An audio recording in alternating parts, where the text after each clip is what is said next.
है। पहले एक चीज़ बताओ तुम लोग, अगर ए डिवाइड्स बी है ना, ए को बी भाग देगा तो H C F of A B कितना होगा?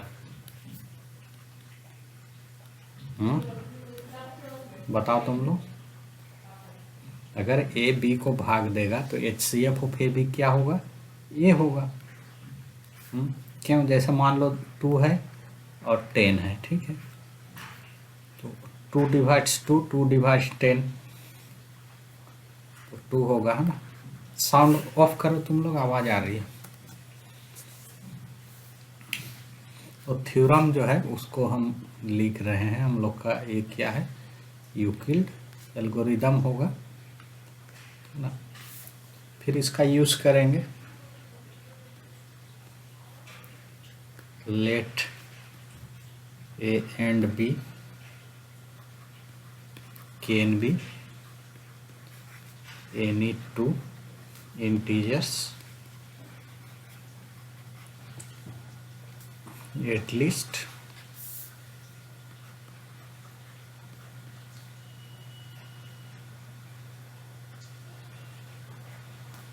one of which is non zero. ये तो शर्त ही है एच सी एफ के लिए, है ना। Then H C F of A B exists and unique. ये प्रूव करना है हम लोग को। तो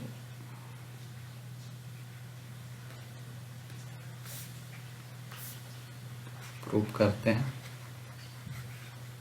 इसमें मोस्टली यही कॉन्सेप्ट यूज होगा। ये जो है ना, ये भी यूज होगा हम लोग को, और कुछ और चीज़ यूज होगा, ठीक है। देखो, एक कॉमन सेंस का बात है। जो एच सी एफ है वो पॉजिटिव इंटीजर होगा, जो हम लोग पढ़ चुके हैं ना कि एच सी एफ क्या होगा? ऑलवेज पॉजिटिव होगा। तो उससे एक चीज़ ऑब्जर्व कर लेंगे हम लोग। वी ऑब्जर्व दैट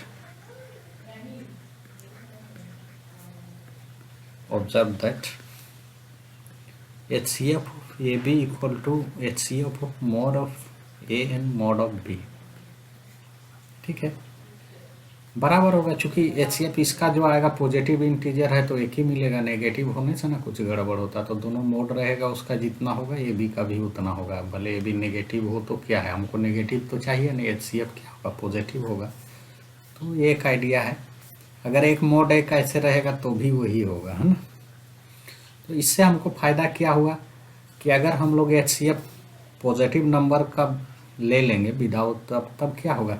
पॉजिटिव के लिए प्रूव कर देंगे तो नेगेटिव के लिए नहीं करना होगा। विदाउट लॉस ऑफ जेनरेटिव वाला जो चक्कर था लास्ट में पढ़े थे हम लोग, है ना। तो वही चीज़ है। तो इसका मदद से हम लोग को सुविधा क्या होगा? सिर्फ पॉजिटिव लेके प्रूव करेंगे तो प्रूफ हो जाएगा, है ना। Thus we can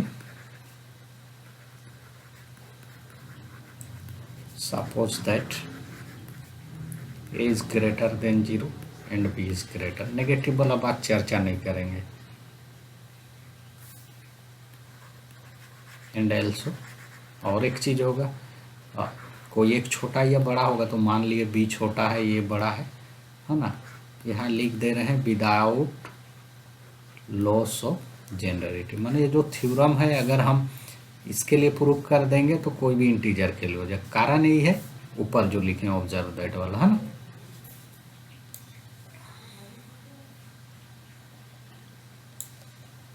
थोड़ा लंबा है लेकिन ये चूँकि पढ़ना है हम लोग को, इसीलिए आप पढ़ेंगे, है ना।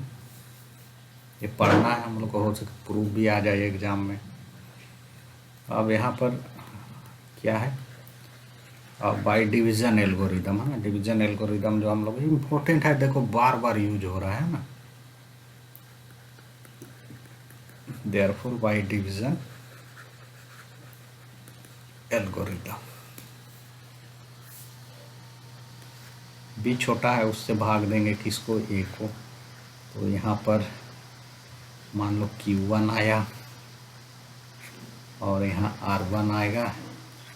अगर R1 0 आएगा तो ठीक है, अगर नहीं आएगा तो हम लोग क्या करेंगे, B को यहाँ लेंगे, फिर डिवाइड करेंगे, यहाँ Q2 आएगा, यहाँ R2 आएगा। इस तरह से मेरा प्रोसेस चलेगा HCF निकालने के लिए, है ना। तो तुम लोग समझ रहा होगा, जो एलिमेंट्री स्कूल में भी हम लोग HCF निकालते हैं। तो डिवीज़न एल्गोरिदम में अब हम लोग का क्या होगा, A इक्वल टू क्या आ जाएगा बाबू, BQ1 प्लस R1 आ गया। यहाँ 0 is less than equal to R1 is less than B। यहाँ मोड इसलिए नहीं दे रहे हैं कि B मेरा क्या है, ग्रेटर देन इक्वल टू 0 है, इसलिए mod B equal to B ही होगा, है ना। इसीलिए हम लोग सिर्फ B लिख रहे हैं। अगर देखो यहाँ पे बात देखो, अगर R1 मेरा 0 हो जाएगा तो A इक्वल टू क्या हो जाएगा, BQ1 हो जाएगा। That means B divides A, और जब B A को डिवाइड्स करेगा तो हम लोग का HCF ऑफ A भी क्या होगा, दैट शुड बी B, ठीक है। और अगर R1 0 नहीं होगा तो हम लोग क्या करेंगे, प्रोसेस को आगे बढ़ाएंगे, फिर B को भाग देंगे R2 से, फिर वहाँ डिवीज़न एल्गोरिदम लगाएंगे। तो इस तरह से चलेगा, है ना। तो आगे बढ़ते हैं। अगर 0 आ गया तो खेले ही ख़त्म हो गया, अगर नहीं आया 0 तो हम लोग को आगे सोचेंगे। तो अब दूसरा कंडीशन हम लोग सोचते हैं, if R1 is not equal to 0 then by division algorithm.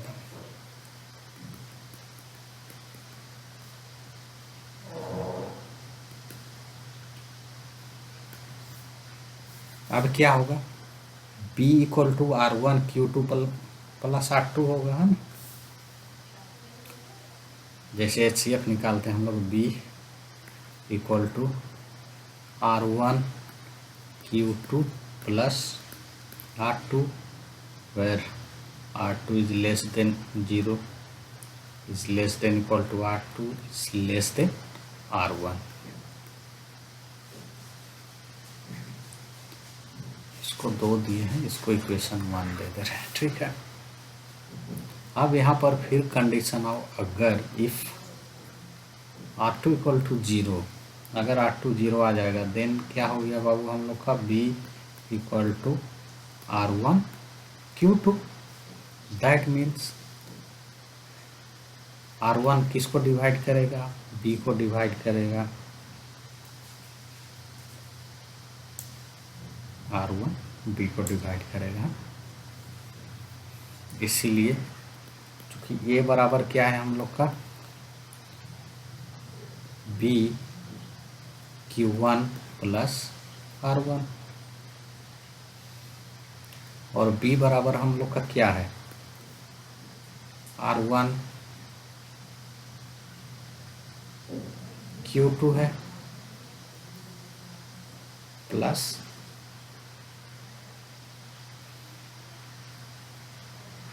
R1।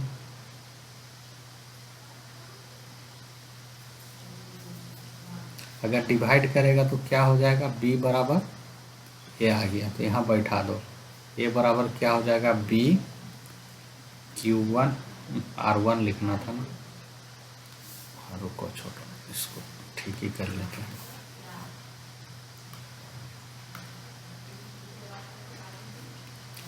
अगर R1 0 है तो हम लोग को B बराबर क्या है, R1 Q2, तो B के जगह हम लोग बैठा देंगे R1 Q2। तो यहाँ हम लोग का क्या हो जाएगा, R1 Q1 Q2 plus R1, और यहाँ से हम लोग R1 को कॉमन लिए तो ये क्या हुआ, Q1 Q2 प्लस 1, और ये मेरा क्या हो जाएगा, इंटीजर हो जाएगा, क्योंकि Q1 इंटीजर है, Q2 इंटीजर है, तो Q1 into Q2 plus 1 integer हो जाएगा। तो इस साइड में क्या था, A था, A बराबर R1 इंटू समथिंग। तो इससे क्या मतलब हुआ, R1 किसको डिवाइड करेगा, A को।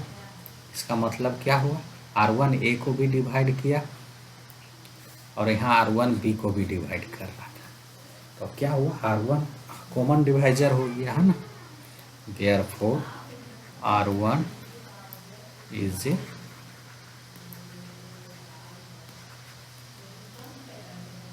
common divisor of A and B। ठीक है, R1 कॉमन डिवाइजर हुआ, लेकिन हम लोग को शेप के लिए क्या होगा, जितना भी कॉमन डिवाइजर है उसमें सबसे बड़ा दिखाना होगा, है ना। अब यहाँ हम लोग मान ले रहे हैं अगर एक कॉमन डिवाइजर एस है ए और बी का, तो मेरा R1 उससे बड़ा होना चाहिए, बात साफ है ना। तो उसको प्रूव कर देंगे तो R1 क्या आ जाएगा, HCF आ जाएगा। ठीक है, तो यहाँ मान ले रहे अगर कोई एक दूसरा कॉमन एक डिवाइजर है, let H divides A and H divides B. एक डिवाइजर एस ले लिए जो दोनों को डिवाइड कर रहा है, और चूँकि क्या है ए बराबर बी Q1 प्लस R1 है पहला वाला, इसलिए R1 बराबर हम लोग का क्या होगा, A माइनस बी Q1।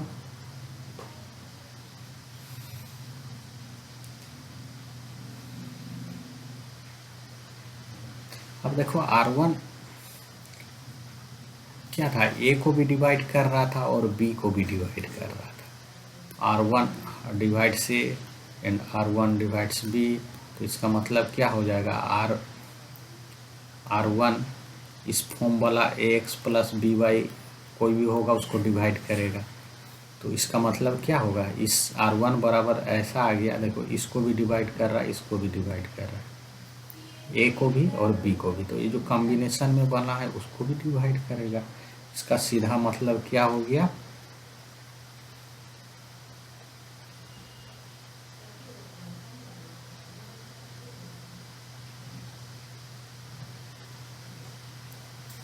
ना यहाँ हमको R1 से मतलब नहीं, ना एस से R1 तो डिवाइड कर ही रहा है ऊपर में, उससे मतलब नहीं है। यहाँ रुको एक सेकेंड, ना दूसरा लॉजिक है। अब देखो तुमको बता रहे हैं, वो उसको यूज़ नहीं करना था, हम ऐसे ही भूल गए। देखो यहाँ से चलो ना, एस ए को डिवाइड कर रहा है, एस बी को डिवाइड कर रहा है, तो एस इसको भी डिवाइड करेगा, ये बात बोलना था। तो हम R1 पे चले गए, थोड़ा सा मिस्टेक हो गया। S divides A and S divides B, तो क्या हो जाएगा, S divides A minus B Q1। ठीक है, जब इसको डिवाइड करेगा तो इसका मतलब क्या हुआ, एस डिवाइड्स R1, है ना। तो इसीलिए क्या हो गया, एस डिवाइड्स R1। जब एस डिवाइड्स R1 हो गया तो हम लोग को लास्ट वाला जो डिजिबिलिटी का प्रॉपर्टी था वो हमको क्या बताएगा कि S is less than equal to R1। ठीक है, यहाँ हम लोग देखो एस अब बोलेगा कि मोड क्यों हटा दिए, थ्योरम में मोड था, तो यहाँ क्या है, चूंकि हम लोग को ए बी को पॉजिटिव लेके चल रहे हैं, तो डिवाइजर सब भी पॉजिटिव ही नेगेटिव पॉजिटिव ही लेके चल रहे हैं यहाँ पे, है ना, इसलिए मोड हटा हुआ है। ए बी को पॉजिटिव ले लिया ना, और R1 GCD आ रहा था, तो मैंने और GCD हाँ यहाँ पे आया था ना, चलो खैर कोई बात नहीं, तो छोटा होगा ये तो तय होगी, R1 पॉजिटिव ही होगा, जब ए और बी पॉजिटिव होगा तो R1 तो पॉजिटिव होना ही है। तो देखो है ना, अब GCD का डिफिनेशन में जाओ, GCD का डिफिनेशन में क्या है कि पहले डिवाइजर होना चाहिए, तो R1 डिवाइड से R1 डिवाइड्स बी, ये पहला वाला कंडीशन यहाँ से सेटिस्फाई कर गया, है ना।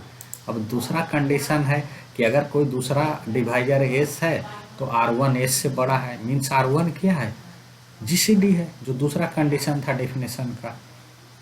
तो यहाँ से हम लोग बोल सकते हैं therefore R1 is a GCD of A and B, that is GCD of AB equal to R1। अगर डिवाइड करेगा तो GCD हो जाएगा, है ना।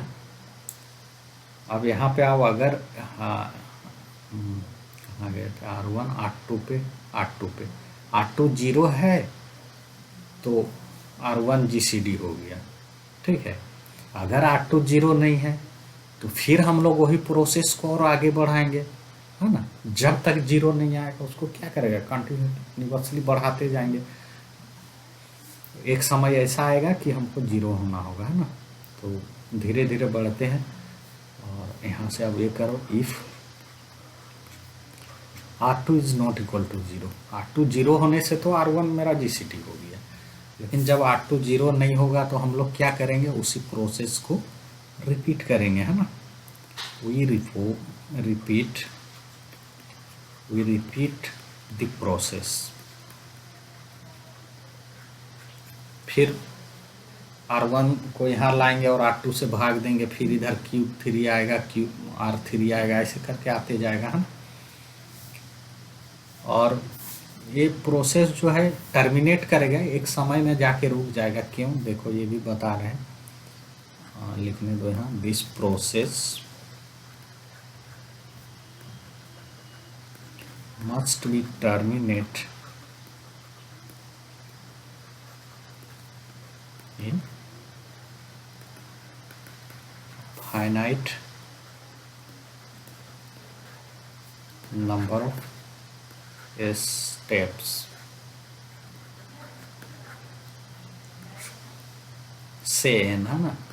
n स्टेप में ख़त्म होगा। क्यों, क्योंकि b बड़ा है किससे, R1 से बड़ा है किससे, R2 से। जैसे डिवीजन एल्गोरिदम में है ना, जो शेषफल आएगा क्या होगा, छोटा होते जाएगा। तो इस तरह से मान लिए कि ये जब छोटा होते जाएगा तो एक समय 0 तक तो पहुंच ही जाएगा। माने कि n स्टेप में हम लोग का क्या हुआ, वो ग्रेटर देन 0 आ ही जाएगा। जब घटते जाएगा और बराबर भी यहाँ नहीं होना है तो एक एक भी घटेगा, तो आफ्टर फाइनाइट प्रोसेस वो क्या होगा, एक बार Rn 0 आ जाएगा मेरा। तो वही मान लिए कि n प्रोसेस के बाद 0 आ जाएगा। और जब n प्रोसेस के बाद 0 आ जाएगा तो दिखाना होगा कि अब मेरा जो है उससे ठीक पहले वाला जिससे भाग देंगे 0 आने से, वो मेरा GCD होगा। Therefore from डिवीजन एल्गोरिदम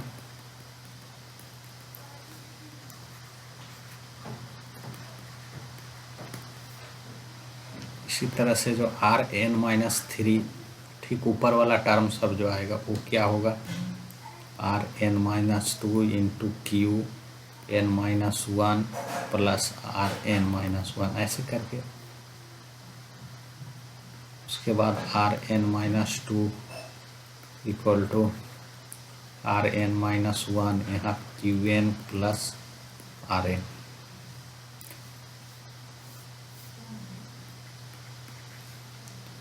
और लास्ट वाला जो है वो आ जाएगा Rn-1 equal to Rn into Qn+1। यहाँ पे क्या हो जाएगा, Rn वाला नेक्स्ट स्टेप में 0 आ जाएगा, है ना। नेक्स्ट स्टेप में यहाँ पे जब डिवाइड करेंगे, Rn से जब डिवाइड करेंगे यहाँ पर क्या होगा, Rn-1 यहाँ पे आएगा Qn+1 और यहाँ पे अब 0 आ जाएगा। चूँकि घटते जा रहा है, R1 R2 से बड़ा है, R2 बड़ा है R3 से, तो ऐसे एक स्टेप में 0 आ गया। तो इस तरह का फॉर्मेट हम लोग को जाके मिलेगा। अब इस जगह पे देखो ये क्या बताएगा, Rn डिवाइड्स Rn-1 की डिजिबिलिटी का परिभाषा देखो तो यहाँ से Rn क्या है, Rn-1 को डिवाइड करेगा। इसी तरह से स्टेप वाइज हम लोग जब इस चीज़ को आगे पुट करते जाएंगे ना, तो देखेंगे ना Rn जो है Rn-2 को डिवाइड कर लेगा। इस पीछे से बैठा के देख लेंगे Rn-2 को, ये Rn का वैल्यू ये सब, तो पीछे से बैक कैलकुलेशन करके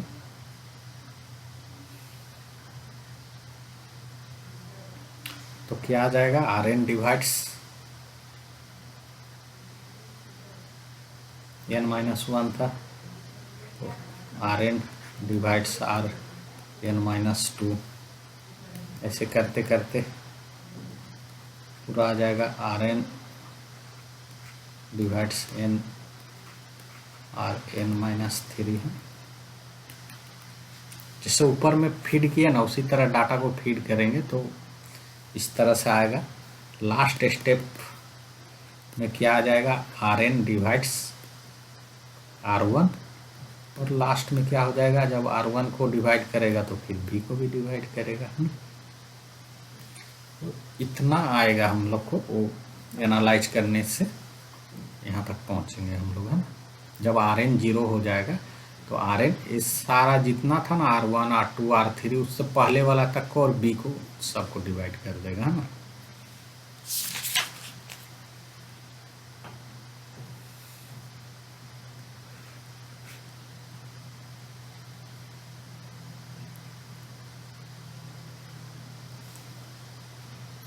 आर एन डिवाइड्स बी होगा और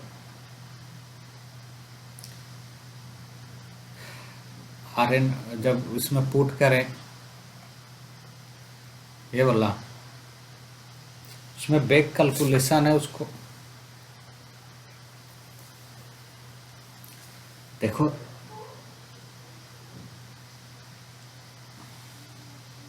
हाँ। तो यहाँ आर एन का इसको आर एन इक्वल टू इसको आर एन इक्वल टू इसको इस साइड ले जाएंगे ना, और इसका वैल्यू जो है ना यहाँ से पुट करेंगे, ठीक है। यहाँ से पुट करेंगे तो ये आ जाएगा नीचे, समझा। इसी तरह फिर पीछे वाला में बैठाएंगे तो आर एन को रहने देंगे, ये आएगा, है ना। 2 स्टेप के बाद तो क्लियर हो जाएगा। पीछे से जैसे यहाँ पर बैठाओ इसको आर एन माइनस वन को यहाँ बैठाओ, आर एन इक्वल टू क्या हो जाएगा, R N minus two minus इसका वैल्यू बैठाओगे तो आर एन माइनस वन वाला इसका वैल्यू यहाँ बैक कैलकुलेट करोगे चूँकि एन स्टेप तक है ना, थोड़ा कंफ्यूजिंग हो रहा है, लेकिन प्रूफ में तो तुमको लिखना पड़ेगा। आर एन डिवाइड्स क्या हुआ बी,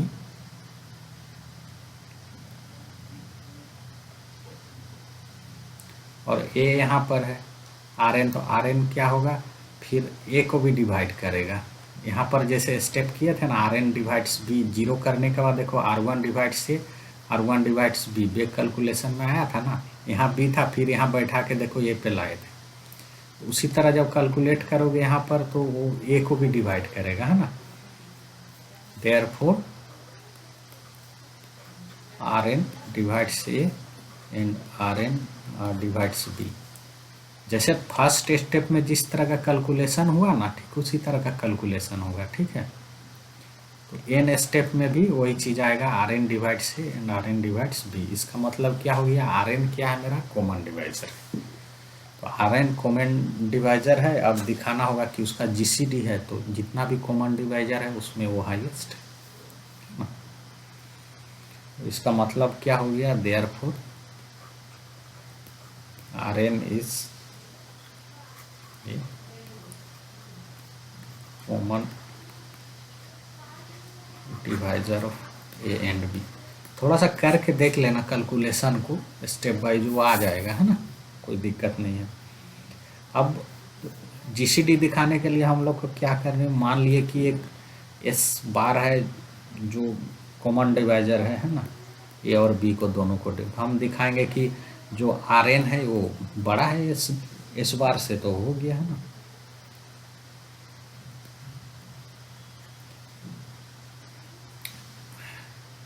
ये दोनों का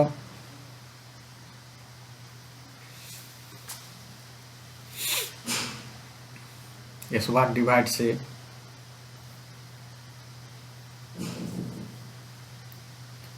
एस बार डिवाइड से बी है,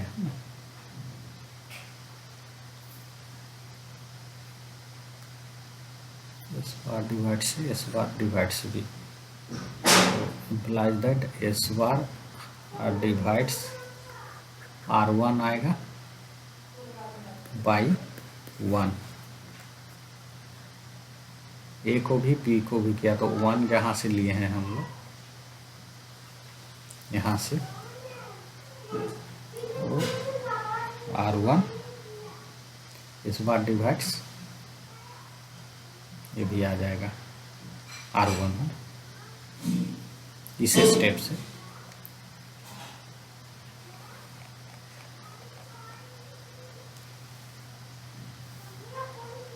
यहाँ पर लिख दो, चूंकि ए बराबर क्या है BQ1 प्लस R1 और 0 से ए था। और नेक्स्ट स्टेप, नेक्स्ट वाला से हम लोग R1 को डिवाइड करेगा तो फिर R2 को भी करेगा, है ना। तो इस बार यहाँ पर R2 को डिवाइड करेगा। इस तरह से स्टेप बाय जब हम लोग बैक कैलकुलेशन करके जाएंगे ना तो हम लोग को निकल जाएगा कि इस बार जो है Rn को भी डिवाइड करेगा, है ना। अब डिवाइड करेगा इसका मतलब क्या हो गया, S bar is less than equal to Rn। इसका मतलब क्या हो गया, Rn is the GCD of A and B. Back calculation है, स्टेप बाय जो आ जाएगा। बड़ा थ्योरम है ना तो थोड़ा सा दिक्कत होता है। ए बी बराबर क्या हो गया, HCF ऑफ ए बी बराबर इक्वल टू ए। अब हम लोग को यूनिक दिखाना है कि वो जो GCD निकला है वो यूनिक है ना। ये छोटा सा proof, uniqueness, let D1 and D2 are to GCD of A and B, then by definition of GCD। ठीक है, डेफिनेशन ऑफ GCD क्या होता है, दोनों डिवाइजर होगा तो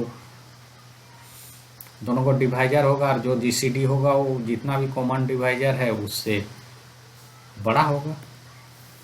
तो इसका मतलब परिभाषा से क्या होना पड़ेगा, जब D1 को GCD लेंगे तो D1 बड़ा या बराबर होगा D2, और जब D2 को GCD लेंगे तो क्या होगा, D2 बड़ा या बराबर होगा D1 से।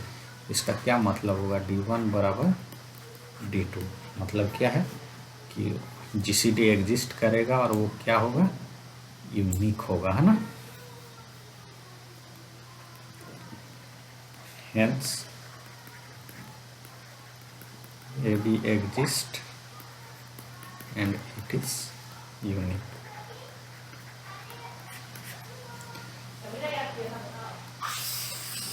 तो ये प्रूफ है ना। ये थ्योरम का एक तरह से यूक्लिड एल्गोरिदम है, इसको हम लोग को ज़रूरत होगा, थोड़ा बड़ा भी है। प्रूफ पूछता है तो इसमें साफ साफ है, जो भाग देने वाला प्रोसेस से जो हम लोग GCD निकाल रहे हैं ना वो यूनिक मिलेगा। और कैसे कैसे, हाँ